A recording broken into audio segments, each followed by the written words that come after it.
on Is Fargo it property. better for him to do nothing as opposed to just pave a portion? The best scenario, presumably, being to pave it all. I think you could get him back up and answer, but he's going to say, how much is it going to cost me? So I don't like the lake, and I prefer the lake to be gone on a paved road, but that's dependent on how much potentially you might assess me as far as... If we only paved a portion, would that create a drainage problem that would be worse than doing nothing? No. It would improve his drainage somewhat, but he would still have a drainage problem. There'd still be water accumulating at that location.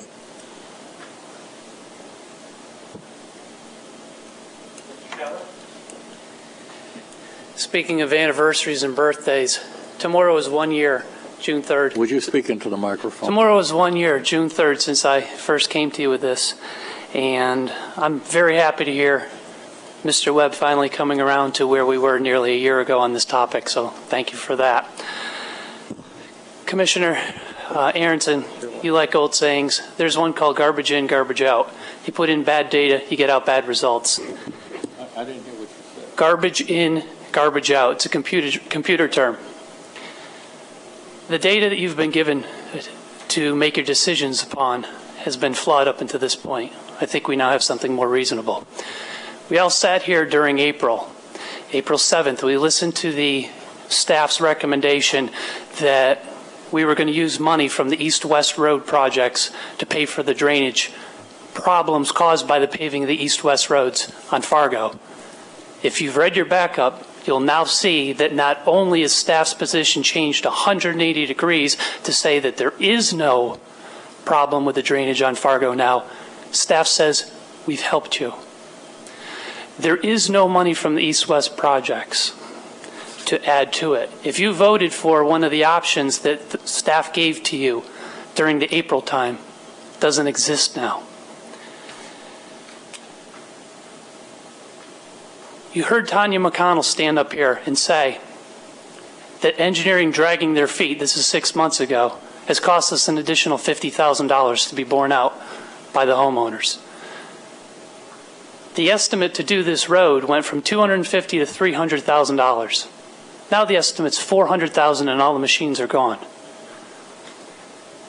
I don't want to get into every aspect of this, but if you read the backup, you'll see contradiction after contradiction, and I am waiting Mr. Weissman's promised explanation as to how Rodeo had gotten done. The western part. You promise, sir? I'm waiting. I did read the backup, but everybody at home doesn't have it. You promise, sir? I'm waiting. I do appreciate the fact that... Mr. Chairman, I think the Speaker should address his comments through the Chair. I'm sorry, okay. Mr. Chairman, I'd love to hear from Mr. Weissman. Thank you. Pardon me for not knowing protocol. I apologize. Thank you for coming to this point. It's a year later. Please do the right thing. Please pave the entire Fargo Road. And please follow the county policy to assess all users, as told to you by Deputy Engineer Tanya McConnell. I don't want any favoritism. I don't want any special treatment. I want what's right. I want what's fair for everybody involved. I speak for nobody in the neighborhood except myself and the people from Fargo who have come to me and asked me to keep going with this fight. Okay, thank you, Mr. Schaller. Mr. Santamaria? Yeah, I really don't want to belabor the point.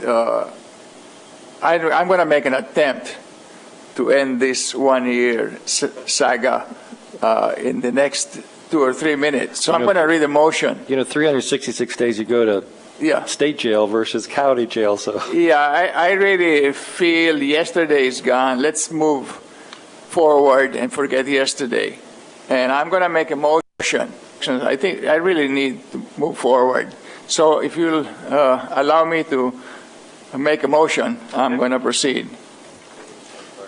The motion is, my motion is to direct staff to petition the 12 properties on Fargo Avenue to determine if a majority would be willing to be assessed for the paving of Fargo between El Paso and our approximately 1,300 to 1,600, that the other 240 plus or minus neighborhood properties would be assessed, a total of approximately 8,800 to 9,100. This would be repaid over a 20-year period. If there is a majority in favor, staff should add Fargo to the MSTU program and prioritize the design and construction. Staff should then place the project out to bid and prepare an assessment roll. The properties along Arrowhead, Pinion, Yearling, Rodeo, Pinto, and El Paso, between Fargo and Blanchette, are also found to benefit from the Fargo paving and should be assessed equally for the benefit. In addition to their base assessment, the original 12 properties on Fargo will also be assessed the same amount as the 6 roads above. It is understood that the assessed properties will ultimately pay for 100% of the final project cost. Mr. Chair, I'll second that motion for discussion. Okay, there's motion and discussion.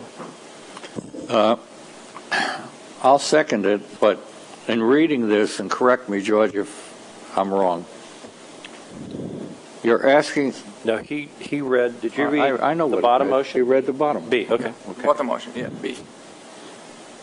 You're asking a motion to direct staff to petition the 12 properties on Fargo Avenue to determine if a majority will be willing to be assessed for the paving of Fargo, correct? Yes, sir. But there are going to be 240 other properties assessed as well. Ultimately correct. Ultimately. And it does not say here that they have a voice in this at all, other than if we had a public hearing on it. You are going to be required to ultimately, months from now, probably hold a public Okay. hearing to establish an assessment rule. So the That's way right. I read it right now, it says that if the 12 on Fargo want the petition, that's it. But I think that as long as there are going to be 240 other property owners that are going to be paying as much as $1,300 to $1,600, correct? Yes. That they should have a vote in this as well. Yeah, I believe the logic there is that they will also benefit. I have no doubt that they would benefit. So they will be assessed an additional charge to make it equal for all parties involved, for all parties to benefit. That's not the point I'm bringing out. I trust your judgment in saying that they would all benefit. What I'm saying is that I just don't want to leave it to 12 properties to be able to make the decision for another 240 that may have to pay as well, or will have to pay as well, and I want to have it as a public hearing and hear what these other 240 property owners have to say as well. Yeah, we can hear, of course, we're more than willing to hear what everybody has to say, but I believe we do have legal standing on that, do we not?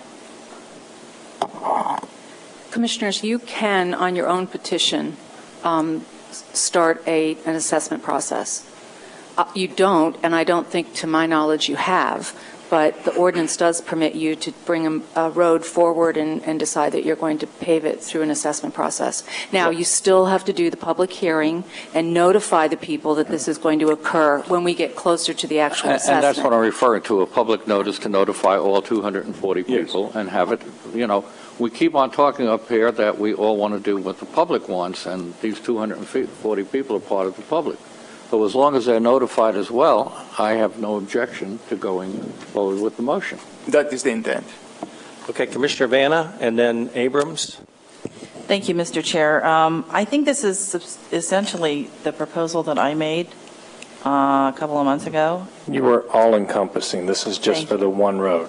Well, no, actually, I said, I think we wanted to, if they wanted, we were going to do one road and ask everybody if they wanted to do the one whole road and take that. The question is, no, because I didn't think we were going to pave every road. Okay. Okay. But